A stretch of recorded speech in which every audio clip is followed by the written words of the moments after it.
Hello and welcome to Moving Forward, a podcast by GoodHabitz. I'm your host, Remy Reurling.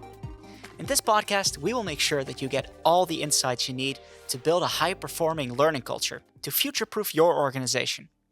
Whether you're an HR professional, a learning and development manager, or anyone looking to give your team a leg up, you'll learn the trends and tricks to get your people learning and moving forward. In each episode, we invite an expert to unpack some key statements designed to get them sharing their best insights. And today, we're talking about the human advantage in the age of AI. To help unpack this, I'd like to welcome Mark Bowden, well-known expert in the field of body language, human behavior, and communication. Mark, thank you for joining the podcast. How are you feeling? Feeling good. Thanks, Remy. Thanks for having me here. Awesome. Hey, you're an expert in communication, human behavior, and body language. So, can you explain a little bit about what your field of study is about?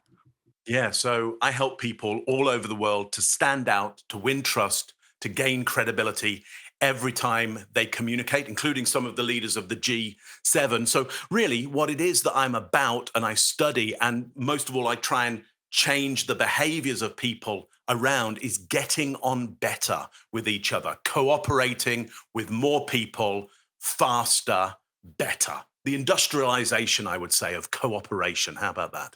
I love that because over 50% of all we do in work is communicating, is cooperating with each other. If we're alone, we're not doing anything. If we're together, we're doing a lot, right? But then there is also this elephant in the room of AI. And for the people who've seen this podcast a lot, I'm the AI guy, so I got to ask, what are your feelings about AI and communication? Yeah, look, so AI is, in my view, simply a tool. It's a machine. It's a tool. And human beings across our history, we have always loved great tools and we've hated bad tools. If we find a good tool, we use it a lot, we show it to our friends, we get our friends and family using it. If we find a bad tool, we don't use it, we hide it away, we ban other people, our friends and family from using it, because great tools help us get more productive with more people. Good tools help us cooperate with each other and build bigger, faster, more economically. Bad tools, they use up our time, they drain our resource, they use up our mind on trying to fix the bad tool, which was a disaster in the first place. AI, it's simply a tool. If it's great, you'll see a lot of people using it. If it's terrible, in a few years' time, people will go, A what? What? And they'll be on to something else in a Exactly. few years' time, you know? Exactly. Well, I hear a lot of people touting AI as the new fire or the new wheel, right? It's going to change everything about our work. Are you one of those people? Yeah, that's really interesting, is it? Is it Prometheus? Is it the new fire? Is it the new wheel? Gosh, it would have to be pretty impressive to beat fire. Yeah, I mean, if we were trying to create a podcast that would have people going, "Wow, okay, this is amazing. I've really got to watch this," then we would say this is the new fire stolen from the gods. So let's go with that. Should we go with that? So people are like, okay, I got to work out whether this is true or not. So, Remy, yes, it's the new fire, and you, because you're the expert in AI here, you are one of Prometheus's children. How about that? Wow, I've never been called like the son of a god, but I'll take the compliment. Right. Disclaimer: this podcast is not AI, though. I'm real. I'm really real. And you're real Right. too. Talking Totally. about real, let's talk about some statements that we have prepared. I want to pick your brain about those, right? Shall we just get into statement number one? Get into them. Get into them. There Yeah. we go. Okay, statement number one. The future of work belongs to those who master AI, who master the fire, let's say. What do you say? Do you agree? Yes, absolutely. But here's the caveat.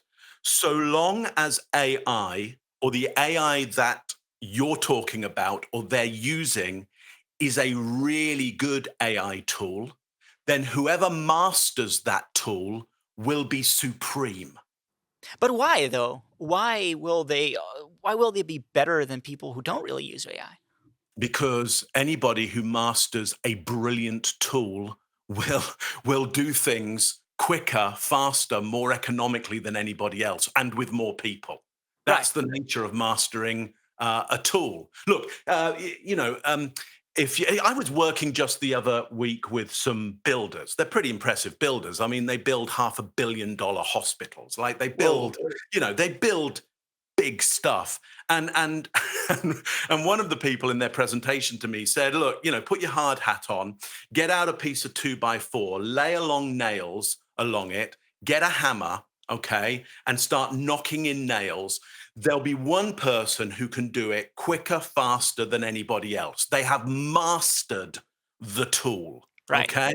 And so it's the same for AI. If you master the tool, and the tool is a great tool, like a hammer is a great tool. We've been using it for 50,000 years, maybe more. Yeah, not a lot has changed about the hammer. Now, Mm. hammer experts will come to me and go, "You clearly don't understand the history of the hammer and the recent innovations that have happened in hammers." And that's true. I probably don't. But ultimately, the basics of the hammer, which is a heavy weight on a lever, okay, that's held by a hand, okay. My understanding is it hasn't changed radically. So it comes about who has mastered that tool, because whoever has mastered that tool is working faster than anybody else. They're getting more productivity. They can probably teach that to other people as well because they've mastered it enough. And if nothing else, they're getting off work quicker and they've got more leisure time around them to Right. do some of the stuff that they really want to do. And because they're doing that, they may well be happier, healthier human beings, and therefore genetically, maybe even producing more happy, healthier human beings in an environment for those happy, healthy human beings. This So look, basically sounds like a utopia. it's a utopia. Yeah, the hammer users out there are in a utopian world. Well, it could be the same for the AI users. This is all provisioned upon AI being, or the AI they're using being a magnificent tool and Being not an great. absolute dud. Yeah, which it's possible it might be a dud as well. I mean, it's True possible. enough, there are so many AIs that are really, really, really bad. But that is mostly because the humans who are using them are not using them correctly. If you have a hammer and you grab it by like the heavy part instead of the handle, you're not going to nail in any nails, right? Yeah, with a lot of trouble, Remy, maybe. But Remy, every tool producer says that. Every tool manufacturer on the planet goes, "It's not my tool. It's the users. of It's the course, users. It's the you're users." just not Like, using it right. my tool's beautiful. It's the people that are idiots. So look, it might be a bit of six and one and half a dozen of the other. Who knows? But the use of AI itself, it's becoming more prominent nowadays. But that also means that it pushes other types of work aside, right? We're working remotely way more, hybrid working and stuff. But that also means that our communication, our collaboration, is going to be way more with AI than other human beings. So, do you see that as a problem? Mm. Well, I mean, if that's true, possibly, and industrialization always has a problem. Okay, and that's what we're really talking about is the industrialization of artificial intelligence. There's some AI out there that is free at the moment. You can watch videos on how to use it, so it's popular. Okay, here's the problem with industrialization is what it's designed to do is do something with more people faster, more economically, cheaper, essentially. Scalability, that is basically Scalability. the name of the game for all of AI. Scalability is the name of the game for AI, and therefore it fits into the industrialization model.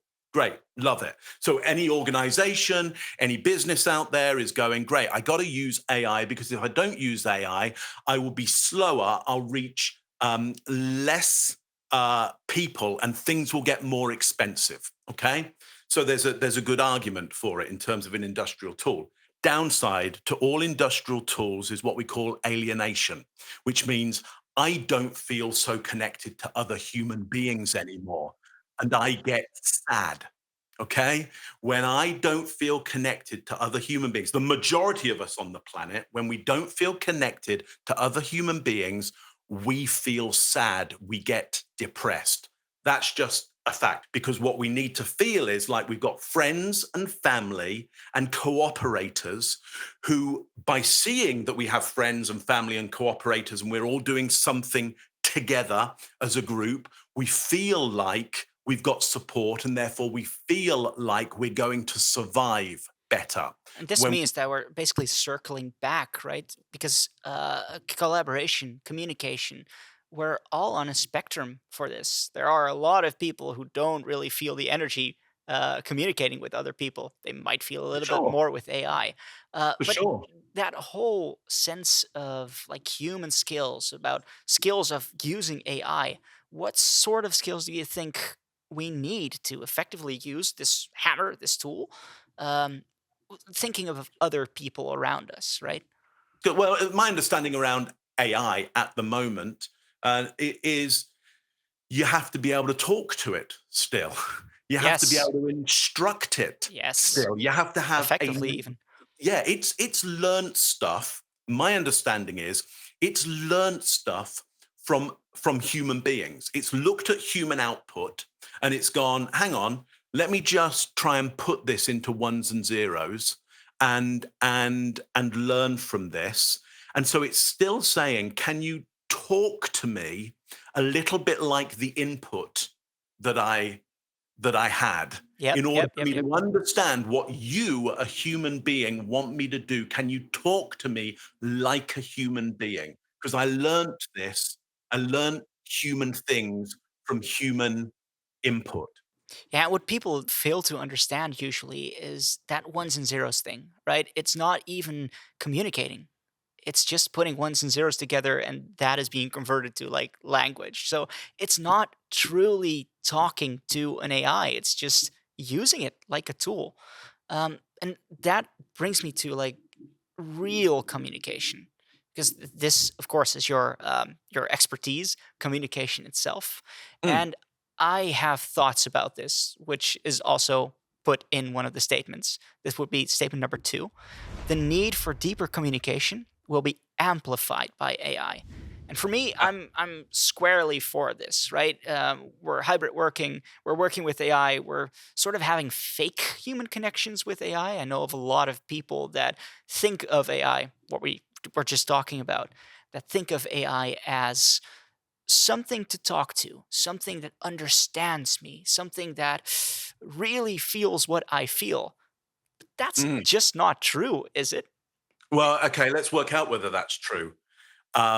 Because let me do some deeper communication with you. Okay, lay it on At a me. Lay it let on me me. start at a shallow level. Okay, Okay. Um, uh, Remy, how are you doing today? I'm doing good. Okay, Fine, thank you. I expected that answer. That's what we call a phatic answer. You have to tell me that. Right. Okay, I could have written down, "I'm fine, thank you." Okay, I could have written that down and go, "You're going to tell me this." Okay, Yes. AI can do that. AI can do all of that phatic communication. We've written Okay, that down, right? So it knows to do that. it knows to do all of that stuff. Okay, that is super surface level. Many people are just communicating at that level a lot of the time, which is why they feel unfulfilled. It's like, Mhm. I go to work and I'm like, how you doing? Yeah, I'm fine, thanks. And I get on with my job. Okay. Let me just go a level deeper. Yeah. Remy, what's your full name? My full name is Remy Reurling.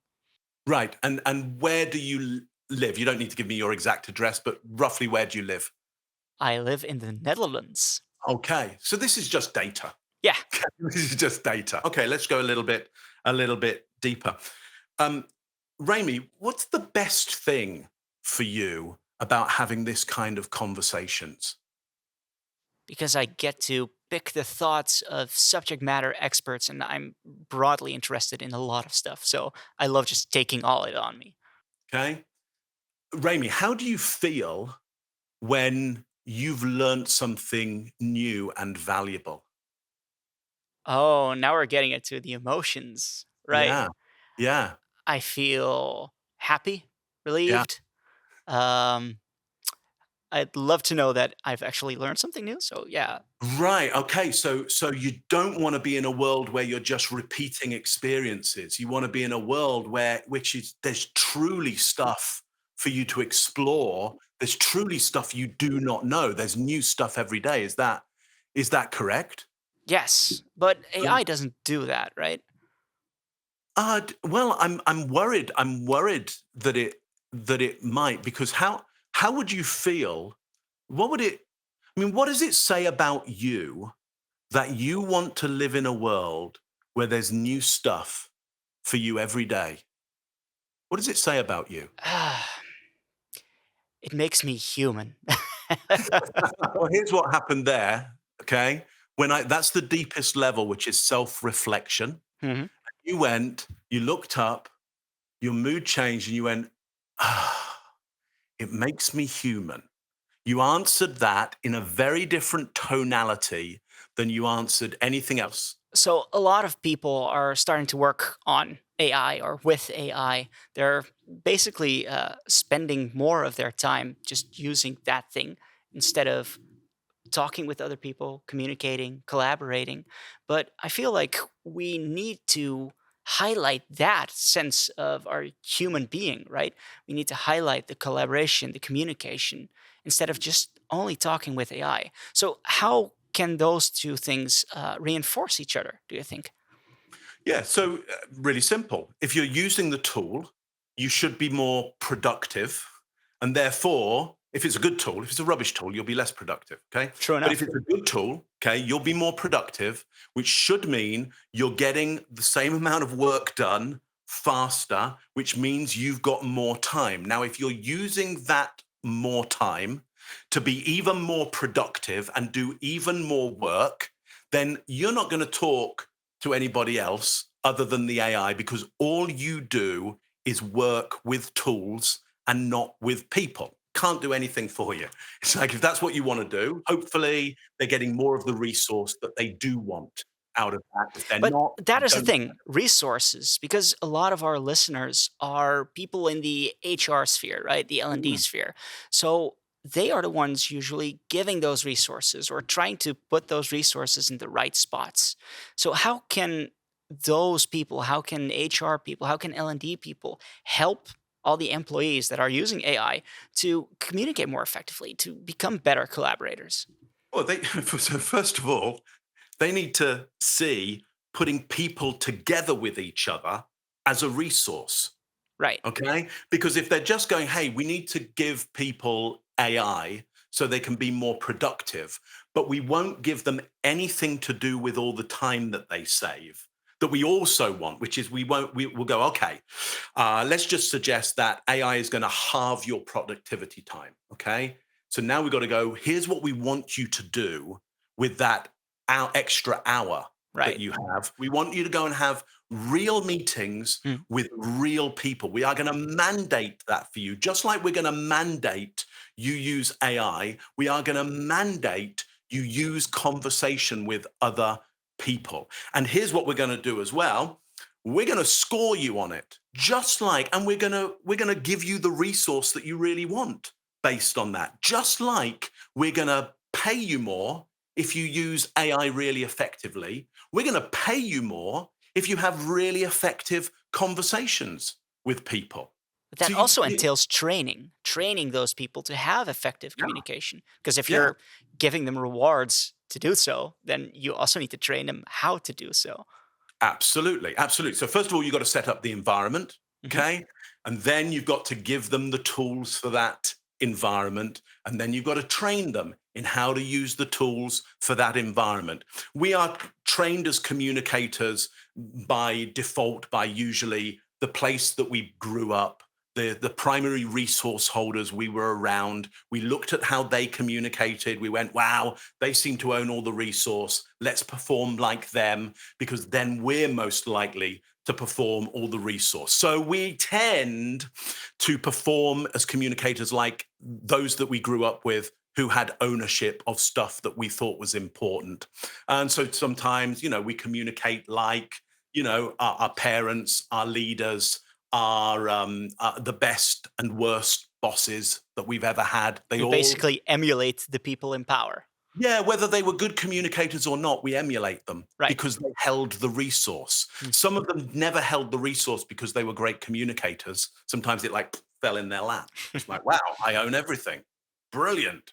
And sometimes they got it because they were brilliant communicators. Some of them got it because they were brilliant at using other tools. Some Mm. of them invented tools. And so they were expert users. And so we start emulating them unconsciously, by the way. Mm. So look, you're absolutely right. We need to give people the tools in order to communicate with other human beings really well, if we want them to do that. Right. We And I'm don't. trying to put all of this together, right? You have people using AI, but they Mm. need to know how to communicate effectively with the thing so it does what you want it to. And then you have people that maybe work with AI, but also need to collaborate a lot. And you need to teach them how to collaborate with each other. So long as we have human beings on the planet, human beings will want to talk to other human beings. That- Yes. that's never changed. The flint axe didn't change that. The steam engine did not change that. Nuclear power did not change that. Computers didn't change that. And you might go, yeah, but aren't we all looking at this? Well, go back in history of photographs and see how many people's heads were in newspapers and books back in the day. And just Or as like the people, last app you opened, it's usually something along the lines of communication, right? It's social media, it's it's WhatsApp. all it's all about not feeling so alone. Mm. and and it's all trying to fulfill that thing of I want to feel connected. And yes, it's always been troublesome feeling connected to the reality, because reality is massively harsh, hugely harsh. And some of the fantasy that you can get from here is less harsh because it's not clear and present and so dangerous to us. Listen, that's the nature of communication. The moment you open your mouth, you run the risk of making a mistake. I do want to turn that around though, because in statement number three, we have the need for deeper communication will be amplified by AI. What you're saying now is the risk of human communication, right? The more we communicate, the more risks we are running. But I also feel like this statement is the truth. We have AI and we need deeper communication. Um, Putting that into teams, real teams, effective teams. Those are teams that really communicate with each other. So let's go to statement number three, and that is high performing, resilient teams will be defined by interpersonal skills Hmm. for in the Yeah. future. Yeah, so I agree. They will be defined by how deeply they can communicate with each other. Okay, uh, face to face in a room where there is higher risk. High performing teams will be able to communicate in a risky way closer to each other so that they trust each other more. And as they trust each other more, they will take more and more risks and push ideas that are new and dangerous forward quicker to more people. So what you're Okay. saying is that the stakes are higher if you have risky communication from like efficient, really good teams. That means that the stakes are such that you perform better automatically. Yeah, or you get executed quicker. Whew, That's the key. that's big. That's That's the big. key. I'm not Uh, looking to get executed anytime soon. the evolution, the survival of the fittest, and by the fittest, I don't mean I mean in the Darwinian sense of the one that fits the niche better, the one that is just right, finds that lever, that Mm. little area that nobody else would find, and risks it in that niche. The survival of the fittest happens faster, which means evolution of ideas happens quicker. Mhm. Okay, face to face communication, which is deeper, i.e., we're getting past data. We're getting in what do you value most? How does that make you feel? And what does that say about you? Or what does that say about us as a team? That level of communication face to face is higher risk, if it goes well and we do it right, we'll trust each other more around this, and we'll evolve our ideas better and faster. It's more productive for evolution. Awesome. So great teams in the future will basically need that communication and all the skills that you need for great communication to perform way better. That's something Well, that HR people can really take home. well, look, I'd say this: great teams that are involved in innovation. Uh-huh. If you're not involved in innovation, like computers AI is your bread and butter. It's Yes. just doing what's always been done faster with more people, cheaper. Like, stop hiring people, hire AI if you don't want innovation. And there's good reason for not having innovation. You're totally happy with how everything is. It's good. You're doing great. You don't want anything more. You're happy with your lot. Okay. You don't want anything to change. AI is for you. Just get AI working AI. Just get machines. Machines are fantastic. They just do what they go wrong every now and again. Okay. But you can get a That's machine. usually human error, though. Okay. Okay. Yeah. Exactly. That's the humans involved, which is why you need more machines running machines. Okay. But they won't do that risky innovation or make those mistakes that make you go, wow, what if we followed this mistake? What if we Mm-mm. went down the route of this mistake? And somebody going, well, that's terribly risky. You might lose your job. And somebody going, I don't care. I don't care if I lose. I'm so excited about this. I'm going down this route. Who's with me? Who's going to risk it with me? And three people hold up their hands and they go and form a company together because it's like, we're not working here anymore. They don't take any risks. And those three people create something that changes the world. Maybe not fire. Okay. But maybe AI. I mean, this is Maybe how AI OpenAI started, for instance. changes the world for a bit, and then somebody comes up with the next thing to change the world. Right. Summarizing, you need those people to come up with those risky ideas. And that's something that AI is never going to do for you. That's just a Well, repetitive machine. yeah, I mean, at the moment, I can't see that it does or it will. I can't see that because of the way at the moment that it's structured, because it's not structured like a human brain. Understand, we tend to use the metaphor for our brain of the smartest machine that we have at the time, which is, I think, why we've called the machine uh, AI. Mm-mm.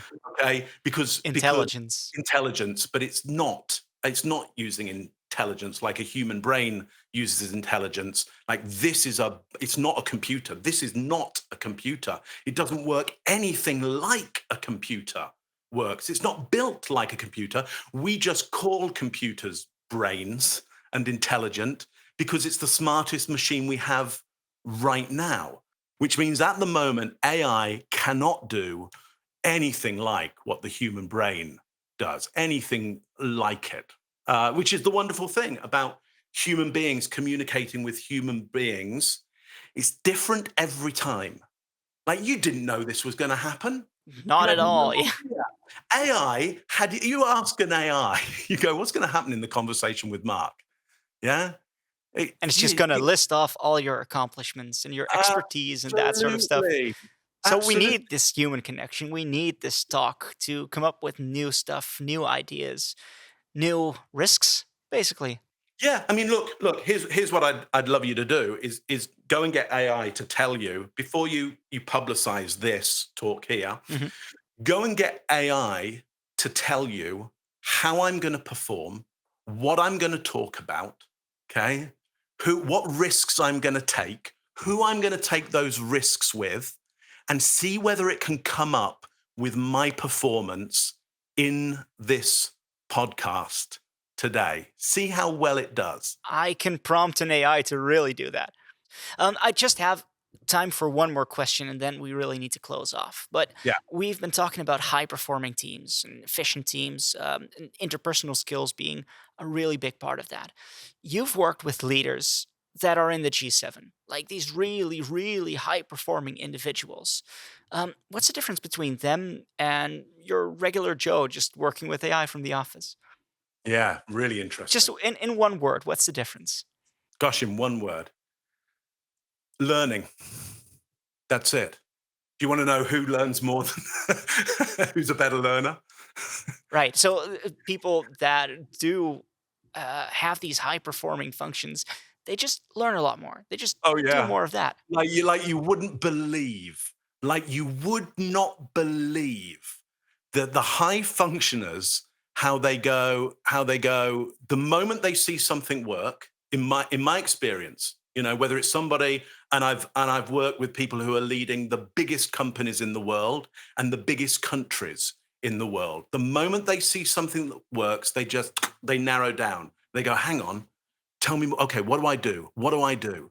And you tell them what to do, and they go, right, I'm only going to do that. I'm going to do that. I'm only Single going to minded do that. focus. Whereas those that aren't good learners, they're like, well, hang on, but what else have you got?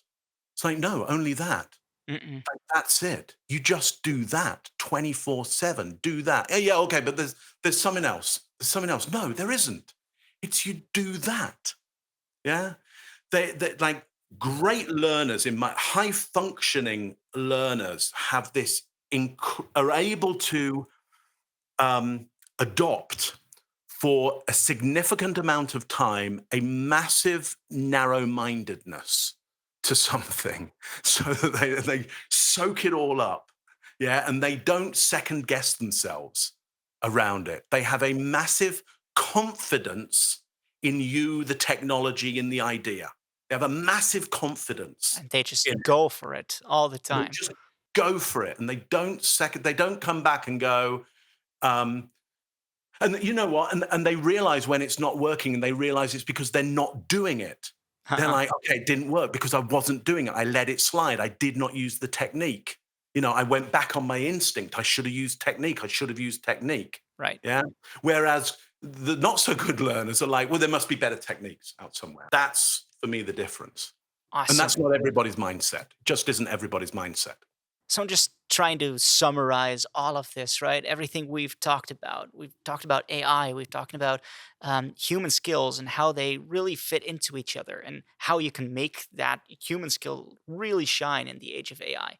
Just communication being so super important for all our learning, for all our interpersonal connection, but also for talking with AI to make it do what you want to do.